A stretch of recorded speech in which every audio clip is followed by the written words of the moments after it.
E eu preciso que você abra a sua Bíblia, Gênesis 30, 24. E depois nós vamos ler Gênesis 50, verso 26. E depois vamos ler Gênesis 37, 2. Então são 3 textos, ok? Você pode anotar aqui para acompanhar depois. Gênesis 30, 24. Chamou o seu nome José, dizendo: o Senhor me acrescente outro filho. Gênesis 50, verso 26. 50, 26. E morreu José da idade de 110 anos, e o embalsamaram e o puseram num caixão no Egito. Gênesis 37, 2. Estas são as gerações de Jacó. Sendo José de 17 anos, apacentava as ovelhas com seus irmãos. Estava esse jovem com os filhos de Bila e com os filhos de Zilpa, mulheres de seu pai. E José trazia a má fama deles a seu pai. Feche seus olhos. Senhor nosso Deus e Pai, em nome de Jesus, continua falando conosco. Ó Pai, usa-me nesta hora para abençoar a tua noiva, a tua igreja, pelo poder do nome de Jesus. Amém. Glória a Deus. Amém. Bom, eu peguei aqui 3 momentos da vida de José. O primeiro momento, aparentemente muito importante, é verdade, é o momento do seu nascimento. É o momento que ele chega nessa terra. Nada teria acontecido se ele não tivesse chegado. Mas esse é um momento que, na verdade, onde ele não realiza nada. Onde a dependência, né, é muito grande. Ele é 100% dependente para tudo. Este é o momento da chegada dele. Quando eu mostrei para vocês Gênesis 50, 26... também é um momento onde ele já não desempenha tanta coisa. Ele tem 110 anos de idade. Do mesmo jeito que chegou frágil, está partindo frágil. Do mesmo jeito que chegou sem produzir nada, está indo embora produzindo pouca coisa. Na verdade, aqui a representação do que no mundo moderno vemos nas lápides dos cemitérios. Apenas 2 datas é o que consta: a data de chegada neste mundo e a data de partida deste mundo. O que separa essas 2 datas é apenas um tracinho. Apesar de ser pequenininho, de não conter tantos números, é nele que está inserida tudo o que fazemos ao longo de toda a vida. Do jeito que chegamos, sem nada, partirmos sem nada.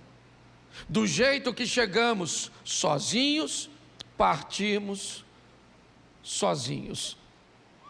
É assim que a vida funciona. Há um ditado chinês que diz que quando a partida de xadrez termina, se você é um peão ou se você é um rei, você vai para a mesma caixa. Mas a maneira com que José enxergou a vida, a maneira com que ele enxergou as oportunidades, as dores, as coisas boas e ruins que aconteceram ao longo de 0 a 110 anos, fizeram dele um dos maiores homens nas histórias bíblicas. E eu quero mostrar isso rapidinho. A história, da verdade, o agir de José começa com 17 anos de idade. De 0 a 17 anos, nós vamos falar muito pouco sobre ele. Ele é narrado apenas, certo, como sendo filho de Jacó. Mas 17 anos de idade, a vida de José começa a despontar. Ele é o filho mais novo até então de Jacó. É o filho único de Raquel, que sonhou e lutou tanto para ter um filho. José é alguém que anda na companhia de seus irmãos, os filhos de Bila, os filhos de Zilpa, que também são mulheres de seu pai. É na companhia delas que José, ou dos filhos delas, que José vive o seu cotidiano, o seu dia a dia. E o comportamento desses rapazes, ele se choca com a criação oferecida por Jacó. José conhece e sabe que há um padrão de moralidade que ele e seus irmãos precisam viver. O que define o padrão, ou o que define a moralidade de uma sociedade, é um padrão. Todas as vezes que o padrão é removido, as pessoas não sabem onde precisam se encaixar ou como precisam se comportar. Um dos motivos pelos quais, nós vemos o dilúvio, nós vemos que as pessoas viviam ali fazendo, ou vivendo como queriam. Cada um tinha o seu padrão. E é nesse ambiente que o caos se estabeleceu, a ponto de Deus dizer: eu vou acabar com tudo isso. Ao contrário de acabar com aquele, ou usando aquele mesmo modelo, o que vemos é um mundo caminhando para o mesmo ambiente do dilúvio, não para ser destruído como ele foi naquela época, mas um ambiente propício para que tudo isso termine com a chegada e com o retorno de Cristo, para buscar a sua igreja. Um ambiente onde cada um faz o que deseja.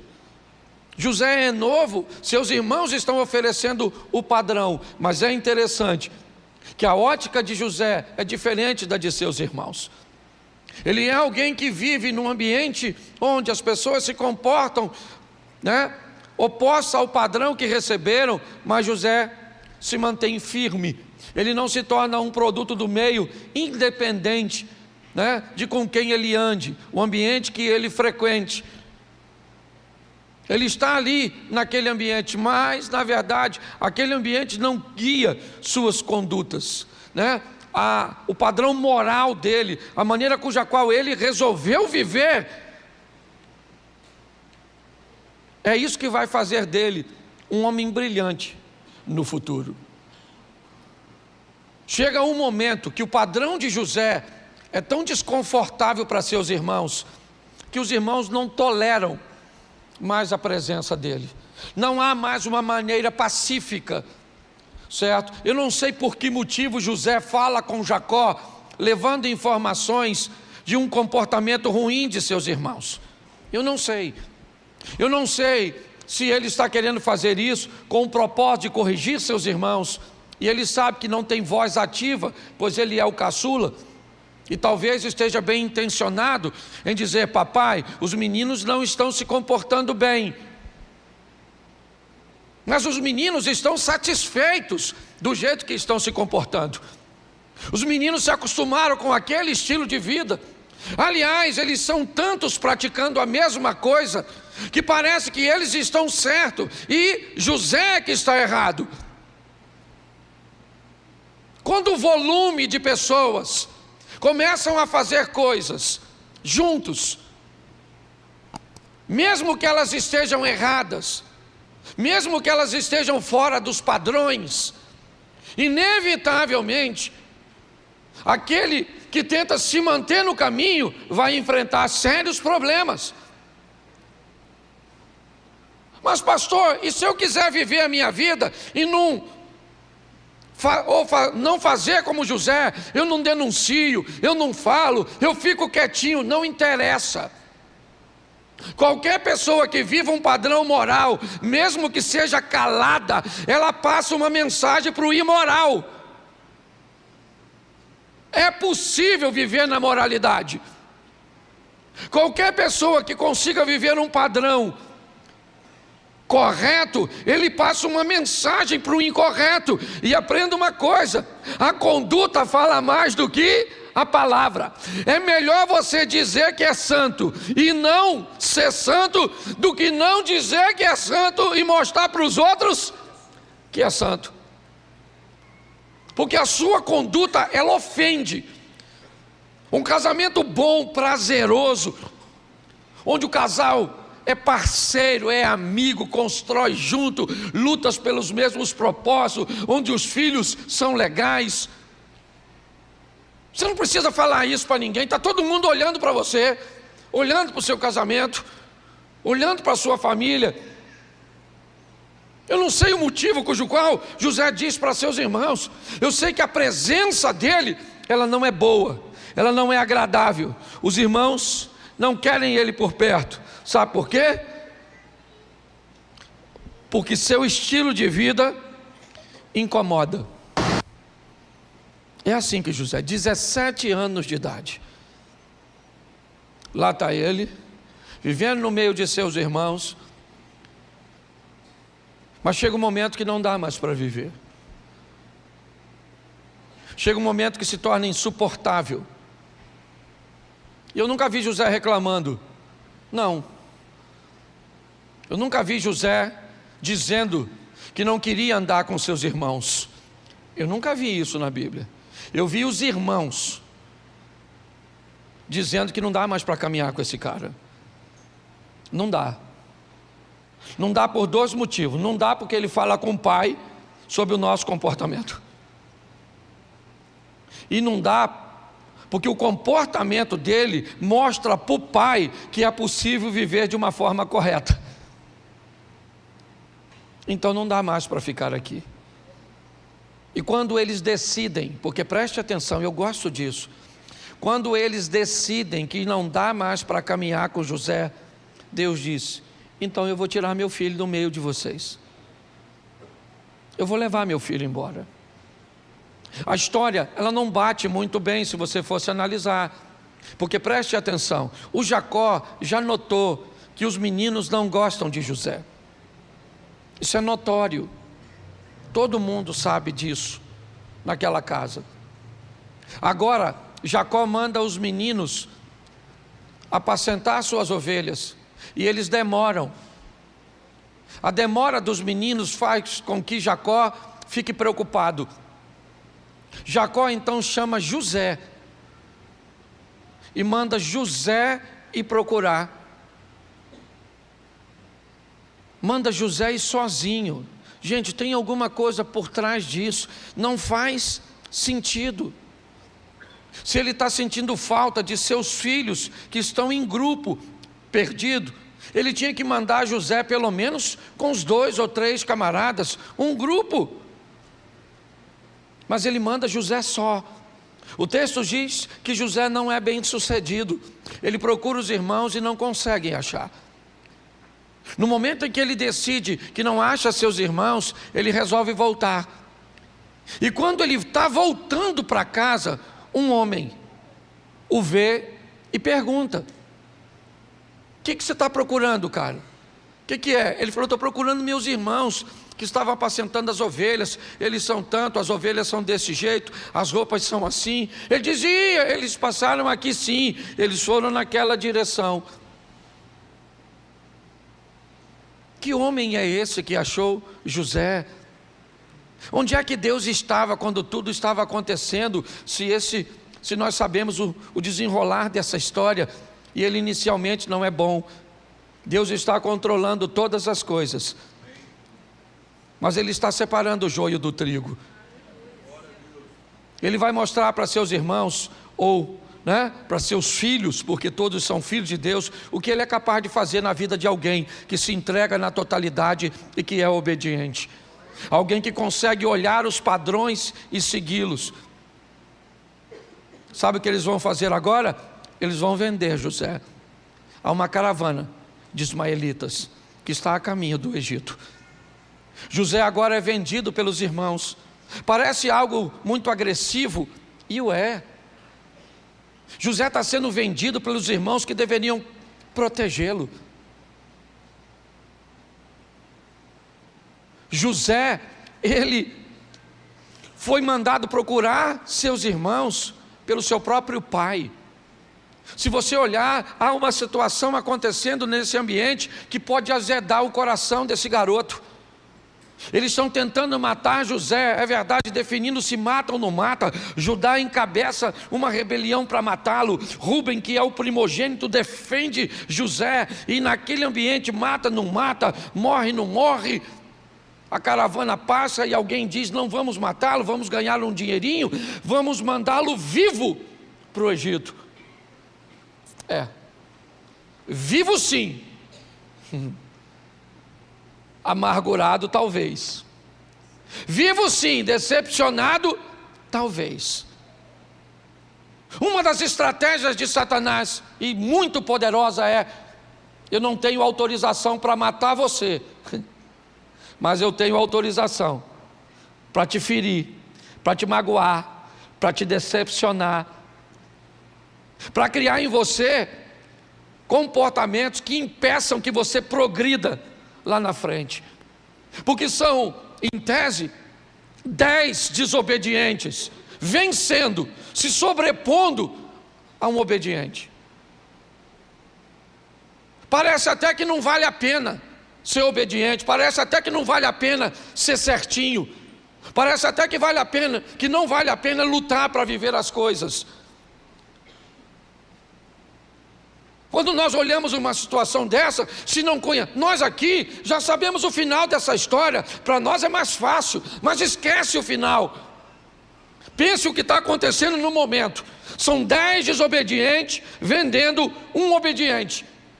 É um garoto que tem uma roupa legal, um conforto legal, uma família estruturada, sendo vendido para viver como escravo, suspendendo seus lábios para enxergar seus dentes, mexendo no seu cabelo para ver se não tem um piolho. Sua roupa agora é a pior, suas instalações são as mais precárias. E quem ele é? Ele é um servo de Deus, que viveu momentos bons quando nasceu, porque era filho de um cara extraordinário chamado Jacó, de uma mãe que sempre sonhou em ter um filho chamado Raquel. Seus primeiros dias foram extraordinários, roupinha boa, comidinha boa, todo cuidado, mas a vida não é feita só de momentos bons. Se prepare, meu irmão, que uma hora falta grana, que uma hora os amigos vão embora, que uma hora a doença chega, que uma hora o acidente acontece.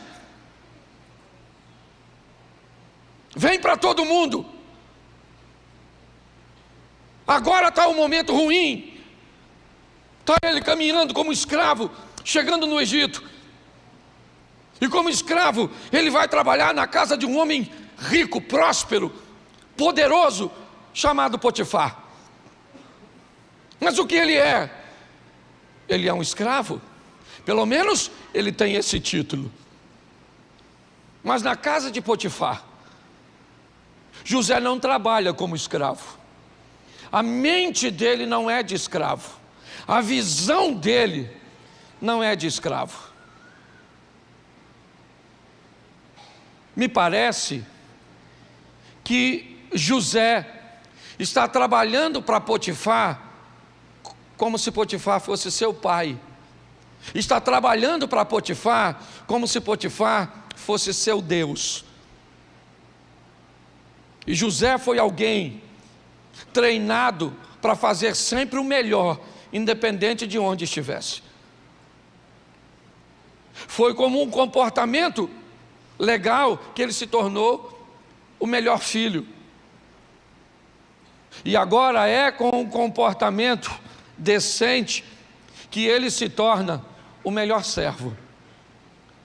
De todos os servos que Potifar tem, José, ele se destaca.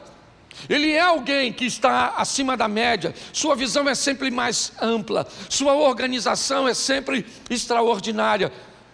Ele é alguém que trabalha muito para que o outro fique rico, mas ele não tem problema com isso. Ele trabalha o tempo inteiro, movendo posses, mexendo com coisas que não são suas. Provavelmente o desejo de subtrair alguma coisa deve ter, vindo. Talvez não fez, porque não teria nem onde guardar, não tinha instalações, não tinha como gastar, não tinha como fazer nada. Mas é importante olhar e tentarmos observar como a mente desse garoto que já viveu na fartura, agora ele volta ao ambiente de fartura, cujo qual a fartura que ele administra hoje não é nada dele, é tudo de seu Senhor. Mas ele consegue sobreviver a isso. Tem etapas da nossa vida, gente, que parece que a gente vive para que o outro cresça, faz para que o outro seja visto. É assim que funciona. Parece que a nossa recompensa é quase nada diante daquilo que nós estamos fazendo. Você já se sentiu assim no seu casamento? Fazendo quase tudo e seu cônjuge não fazendo nada? Já sentiu assim com seus filhos? Investindo tudo nele e parece que não tem retorno de nada? Já se sentiu assim na sua empresa? Já se sentiu assim na sua igreja? Onde tudo que você faz parece que é canalizado para os outros. Quanto mais você faz, mais o outro aparece e mais você se torna insignificante. Você é capaz de sobreviver a isso? Se for, no final Deus tem bênção para você. Se não for, você vai morrer no percurso, porque a vida é assim. Você olha hoje para mim aqui, você nunca me viu, né? Carregando banco nas costas, todo domingo de manhã, 15, 20 bancos, atravessando a rua, sozinho. Acabava a escola bíblica dominical, sabe o que acontecia? Todo mundo rapava fora. Ria, gostava, nossa, pastorzão. Na época eu era presbítero, você é um cara maneiro, nossa, a gente gosta demais, Deus abençoe. E os bancos ficavam. Sabe quem botava o banco nas costas? O irmãozinho aqui. Sabe quem via? Ninguém. Era assim, a turma está aí, lembra? Era assim. Tem época da sua vida que é desse jeito. Ninguém te vê, você sobe na cadeira. Você vem bem vestida, parece que você sumiu. Você é a mulher invisível. Você está na pista querendo arrumar um adversário. Dá uma ajeitada na carcaça, bota na vitrine. Parece que você é a mulher do Celton Mello, a mulher invisível. Tem época que você pega seu currículo que tem tanta coisa e ninguém vê nada. Parece que você é formado em letras apagadas, ciências ocultas. Já se sentiu assim? Tem época da vida que é desse jeito. O cara está lá vivendo na casa do cara, trabalhando, e o outro enrique. Isso aí, dinheiro, rolando as coisas e só crescendo. E quem é que fica rico? O Potifar. Eu sei que é difícil. Você vem aqui, se mata, você ensina, você canta, você toca, você faz isso, chega aqui primeiro que eu, vai embora depois que eu, atende gente no gabinete, ajuda as pessoas, faz isso, socorre o fulano ali, o outro ali ora, expulsa os demônios, certo? Um demônio que eu nem conheço e ele expulsou, certo? O outro ali ajuda, organiza, o outro ensina, o outro faz isso. Rapaz, fui na igreja do pastor Cláudio. Nossa, mas que igreja boa. Oh, louvado seja Deus, deixa eu, porque eu já sofri pra caramba. Na minha vez, só de provar um cadiquinho, você está chateado porque alguém está me elogiando. Tem época na vida que é desse jeito.